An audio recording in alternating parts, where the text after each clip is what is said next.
जो स्टूडेंट्स यहाँ बैठे हैं, आपसे मैं एक छोटी सी बात कहना चाहती हूँ।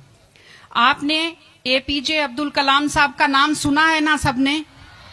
हाँ, कलाम साहब ने एक बात कही थी कि in the very old times the world was driven by the muscle power, after that it was driven by money power, and now it is being driven by the power of knowledge.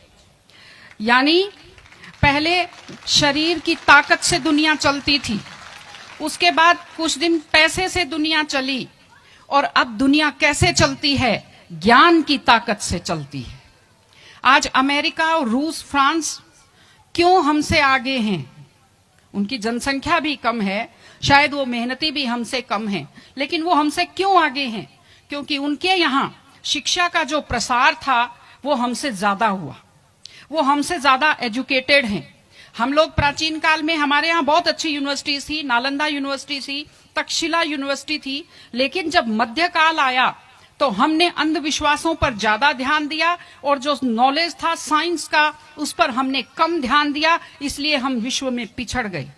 SST में आप लोग पढ़ते होंगे, 10th के बच्चे SST पढ़ते हैं, कि एक समय था जब वर्ल्ड की जो रिचेस्ट कंट्रीज थी वो रूस अमेरिका नहीं थी, वो इंडिया था और वो चाइना था।